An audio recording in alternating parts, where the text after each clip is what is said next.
first myth we are debunking today is the existence of Grover Cleveland. We'll be hitting the streets with randomly selected people to see if they recognize this perfectly drawn replica of Grover Cleveland. Grover Cleveland, according to history, was both the 22nd and 24th President of the United States because he served 2 non-consecutive terms in office, which is a little sketchy, to say the least. He was both an American politician and lawyer, and he was part of the National Democratic Party. What's even stranger is that during the 1884 election, he was able to win because of the support of the reform-minded group of Republicans known as Mugwubs. If that's not a sketchy name, what is? But the weirdest thing that we found in our research, that Grover isn't even his real name. His real name is Stephen Grover Cleveland. Miss! Yes? Do you recognize this man right here in the photo? Grover Cleveland? Is he like the 5th member of One Direction? No, miss! You have just been debunked! Mister, do you recognize this man right here? No. Who do you believe this man to be? A gardener? You've just been debunked! This man right here pictured. Grover Cleveland? Who do you believe this to be? He's a president. Wrong! You have just been debunked! The myth we'll be debunking today is bleeding Kansas. And frankly, ladies and gentlemen, I don't buy it. How could Kansas just bleed? So we've imported some ground directly from Kansas, and we're gonna see if it bleeds when we stab it. According to history, bleeding Kansas was the series of violent civil confrontations in the U.S. between 1854 and 1861, which was caused from a political and ideological debate over the legality of slavery in the new proposed state of Kansas. But nowhere in our research could we find any evidence that Kansas itself was bleeding.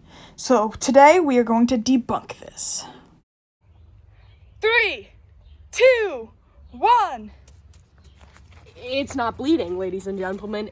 It's just, there's nothing under there. Myth is debunked.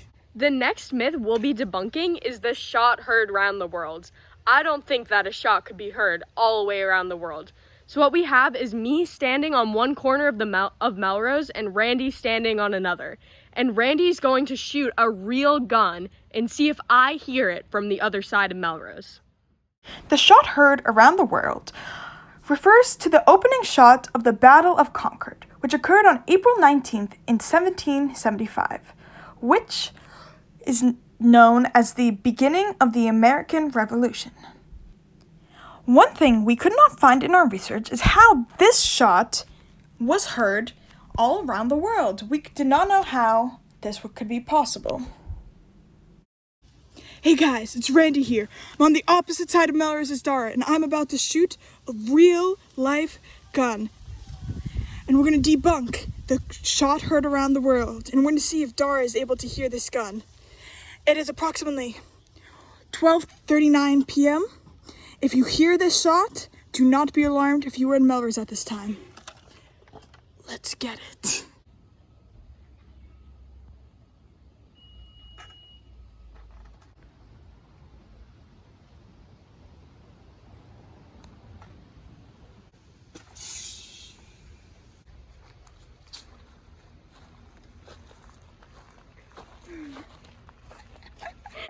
Randy has just shot the gun, and I'm listening right now, and I don't hear... Myth debunked. Next, we are going to debunk the triangle shirt waist shirt fire. And we're going to prove that you can actually open windows. They could have survived. The Triangle Shirtwaist Factory Fire in Greenwich Village was the deadliest industrial disaster in the history of New York City. The fire killed 146 workers. The reason that so many workers died was because they could not get out of the windows, apparently. So we are going to see if this building has windows.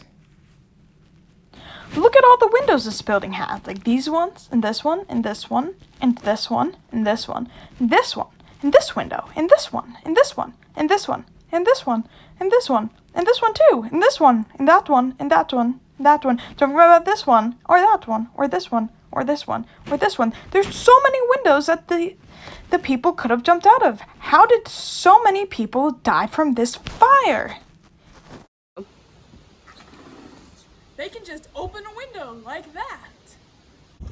You can even open this window. Or they can even open a door. Next thing we'll be debunking today is remember the Alamo. Do people really remember the Alamo? We are going to be going around to randomly selected citizens that we have no relation to whatsoever and give them this prompt and see if they really remember the Alamo. Let's go.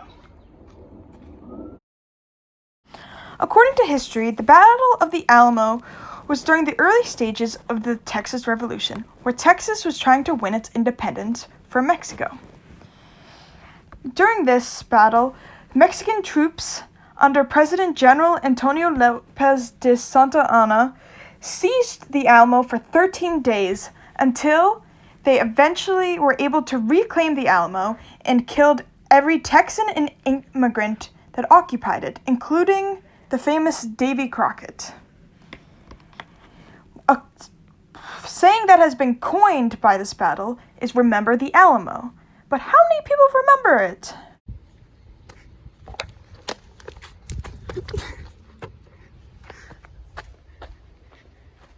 Miss! No, not again. Get away from me. Get away from me. Miss, please answer this. Fine. Can you answer this prompt I have written for you? Remember the what? I don't get it. Okay, I'll give you a hint. It starts with an A. What's the second letter? L, Texas. Remember the alligator. Alligator. See you later, alligator. The Alamo, gosh darn it! You read this out loud for me and fill in the blanks, sir? No. Remember the time we had together. It starts with an A. I don't care. Wrong! It's the Alamo, gosh darn it. Okay, miss, I'm gonna ask you to fill in this prompt right here. Remember the Titanic. Starts with an A. Androscoggin River? A-L. Alabama? Texas. Alamo! Doesn't prove anything! It's not real! Alamo, you have been debunked.